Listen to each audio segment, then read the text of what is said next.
मित्रांनो नमस्कार. अनेक जण मला प्रश्न विचारतात, पक्ष्यांची नावं कशी पडली असतील. माझ्या अंदाजे पक्ष्यांची नावं ही त्यांच्या दिसण्यावरून, त्यांच्या आवाजावरून, त्यांची शिकार करण्याच्या पद्धतीवरून किंवा त्यांच्या रंगसंगतीवरून पडलेली असतील असं मला वाटतं.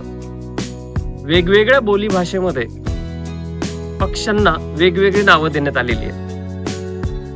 आज मी तुम्हाला एका पक्ष्याविषयी माहिती सांगणार आहे. कातकरी भाषेमध्ये किंवा आदिवासी भाषेमध्ये त्याला पिलवट असं म्हणतात आणि आपण सर्व त्याला वेडा राघू या नावाने ओळखतो. पुन्हा तुम्हाला एक वेगळं हसू येईल, हे काय वेगळंच नाव, वेडा राघू. राघू म्हणजे पोपट. पोपटासारखा दिसणारा छोटासा 21 सेंटीमीटर लांबीचा हा पक्षी आपल्या अवतीभोवती नेहमी दिसत असतो. आता सध्या या दिवसामध्ये म्हणजे फेब्रुवारी ते मे हा या पक्ष्याचा विणीचा हंगाम असतो आणि विणीच्या हंगामामध्ये हा पक्षी नदीच्या कडेला जी माती आहे, शेतातील बांध आहेत, डोंगर उतार आहे, याच्यामध्ये मातीमध्ये जवळपास 5 फुटापर्यंत आतमध्ये खोदून खोदून बीळ तयार करतो आणि त्याच्यामध्ये 3 ते 5 अंडी घालतो. अंडी पांढरी शुभ्र आणि गोलाकार असतात. जवळपास 14 दिवसानंतर अंड्यातनं पिल्लं बाहेर पडतात. नर आणि मादी दोघं मिळून अंडी उबवण्याचं काम करत असतात. या पक्ष्याचं वैशिष्ट्य असं आहे की हा पक्षी आपलं घरटं एकांतात करतो, म्हणजे जिथे कोणीही इतर पक्षी त्याला डिस्टर्ब करणार नाहीत किंवा त्यांच्या समूहातील पक्षी त्यांना डिस्टर्ब करणार नाहीत, असं एकांतात घरटं बांधणं किंवा बीळ तयार करणं हा पसंत करत असतो. दुसरं वैशिष्ट्य म्हणजे हा पक्षी बरेच दिवस निरीक्षण करून जिथे निर्जन स्थळ आहेत, जिथे आपल्या घरट्याला कोणीही डिस्टर्ब करणार नाही, अशा ठिकाणी हा आपलं घरटं तयार करत असतो.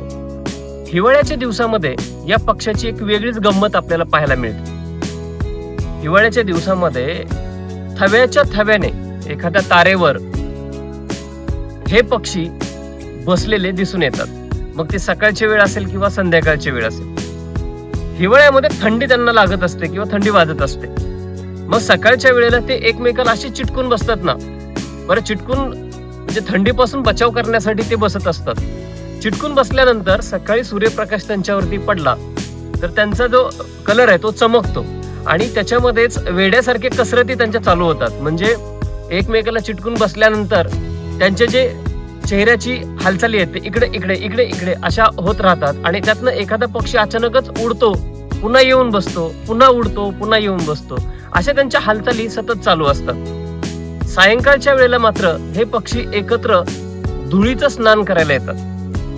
हे पक्षी एकत्र येऊन धुळीचं स्नान का करतात, त्याला अनेक कारण आहेत. या पक्ष्यांच्या पिसामध्ये जर उवा असतील किंवा काही कीटक असतील तर ते धुळीचं स्नान केल्यामुळं ते कीटक किंवा ते उवा निघून जातात. किंवा आपल्या त्या पक्ष्यांच्या आतमध्ये त्वचेमध्ये अतिरिक्त जे तेल असतं ते धुळीच्या स्नानामुळं किंवा ते धूळ ते शोषून घेते, त्यामुळे अतिरिक्त तेल त्यातनं निघून जातं आणि ह्यामुळे होतं काय तर त्यांची पिसं कोरडी आणि हलकी होतात. त्याचबरोबर या दिवसामध्ये थंडी जास्त असते आणि हे थंडी असल्यामुळे ते मातीत लोळत असतात आणि हे मातीत लोळल्यामुळं त्यांच्या शरीराचं तापमान नियंत्रित राहतं. हे सगळं जरी खरं असलं तरी ज्या वेळेस यांचं धुळीचं स्नान होत असतं ना त्यावेळेस ते दृश्य बघण्यासारखं असतं.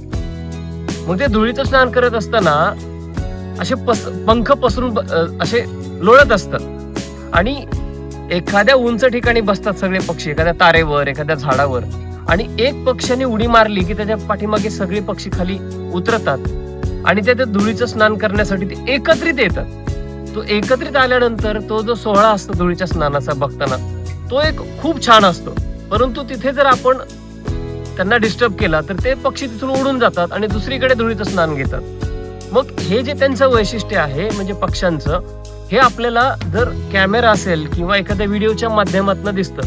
म्हणजे प्रत्येकाचं एक वैशिष्ट्य असतं, प्रत्येक पक्षाचं असेल, प्रत्येक जीवाचं असेल, प्रत्येक प्राण्याचं असेल, तसं आपल्याला या पक्षाचं हे एक वैशिष्ट्य बघायला मिळतं. दुसरी महत्वाची गोष्ट अशी आहे की हा पक्षी ज्यावेळेस फांदीवर बसतो त्यावेळेस तो हवेमध्ये सूर मारतो. हवेमध्ये सूर मारून हवेतील कीटक असतील किंवा मधमाशा असतील किंवा चतुर असतील यांना पकडतो तो. आणि पकडल्यानंतर एखाद्या फांदीवर बसतो आणि तो खात असताना त्या फांदीवरती जोरजोराने त्या भक्ष्याला आपटतो आणि आपटून आपटून आपटून तो खातो. आणि त्या पक्ष्याची चोच जी असते ती टोकदार असते एखाद्या दाभण्याप्रमाणे. त्यामुळे त्या चोचीचा उपयोग तो मुंग्या खाण्यासाठी सुद्धा करतो, बीळ तयार करण्यासाठी करतो. आणि शरीराची रचना जी असते ना ती शरीराची रचना म्हणजे पूर्ण त्याचं आपल्या पोपटासारखा हिरव्या रंगाचा असतो, परंतु पाठीमागे जी शेपटी आहे ती एका रेषेमध्ये एक तार कशी असते ना तशी शेपटीला एक तार असल्यासारखी असते. त्यामुळं या पक्षाला ओळखणं किंवा याच्या हालचालीवरून वेड्यासारख्या हालचाली करतो म्हणून त्याचं नाव वेडा राघू पडलं असावं असं मलाही वाटतं किंवा असं लोकही सांगतात. परंतु या पक्षाची सद्यस्थितीमध्ये संख्या ही कमी होत चाललेली. त्याचं कारण म्हणजे अनेक गोष्टी आहेत. लोकसंख्या वाढ, त्याबरोबर पर्यावरणाचा ऱ्हास, वैश्विक तापमान वाढ यामुळे या पक्षावरती आता सध्या स्वतःचं अस्तित्व टिकवण्याची वेळ आलेली. दुसरं वैशिष्ट्य म्हणजे पावसाळ्यामध्ये हे पक्षी स्थलांतरित होतात. म्हणजे जिथे कोरड्या जागा आहेत तिकडे निघून जातात, कारण पावसाळ्यामध्ये ह्यांना पावसाळा सहन होत नाही. त्यामुळे ते दुसऱ्या ठिकाणी निघून जातात. आता या पक्षाच्या विणीचा हंगाम चालू असल्यामुळे त्या बिळामध्ये ज्या वेळेस ती पिलं मोठी होतात त्या पिलांना खाण्यासाठी या दिवसामध्ये अनेक जी झाडं आहेत त्या झाडांना या दिवसामध्ये फुलं आलेली असतात आणि या फुलांवरती मधमाशा जास्त असतात किंवा हवेमध्ये भिरभिरणारे चतुर सुद्धा असतात. त्यामुळे या दिवसामध्ये पिल्लं बाहेर पडल्यानंतर हा पक्षी त्या सर्व मधमाशांना, चतुरांना, कीटकांना किंवा मुंग्यांना पकडतो आणि आपल्या पिल्लांना भरवतो. तर खूप सुंदर आणि देखणा हा पक्षी, एका जागी न बसणारा, सारखा चंचल असणारा हा पक्षी आज तुमच्या भेटीला आणला होता. आणखीन काही या पक्षाविषयी तुम्हाला माहित असेल, त्याचं नाव माहित असेल किंवा त्याच्याविषयी आणखीन काही तुम्हाला स्वतःचे काही अनुभव असतील तर तुम्ही कमेंटमध्ये मला जरूर सांगा, शेअर करा. भेटूया पुन्हा एखाद्या व्हिडिओमध्ये. Bye bye.